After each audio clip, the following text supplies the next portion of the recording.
But of course, with the big rain comes major flooding, as Gil was mentioning, high tide just about now. So we're monitoring that situation. And people along the shoreline certainly have seen enough of this over the last couple of years, no doubt about that. News 8's Jeff Valin is back in one of those neighborhoods where they are probably tired of it. He's in Milford. And Jeff, what do you see out there?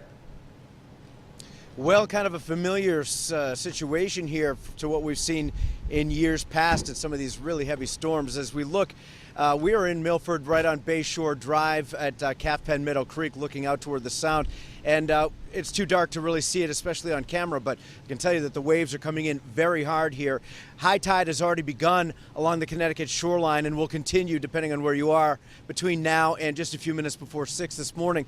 Going to be a problem for a couple of reasons. Not only is the tide high, but also we are expecting tides being 1 to 3 feet above normal from Madison right on down to Greenwich, so flood concerns all the way along this stretch of the shoreline, but also made worse because of the possible storm surge. And right now the wind here is kind of an east-southeasterly wind, and of course if you know the geography of Long Island Sound, you know that it's just basically pushing all that ocean in, and therefore the high tide, once it is done, it won't beat a retreat very quickly, and that wind, Gil tells me, is supposed to shift from east-southeast over to pretty much straight south in the next few hours and actually be strongest from 5 to 10 this morning, which means that the water that is coming up on the Connecticut shoreline, probably not a problem for the folks on the north part of Long Island because it's pushing away from them, but it is pushing all that water in from the ocean and up toward the Connecticut shoreline, making things probably a whole lot worse for a lot of people who are all too familiar with this kind of situation,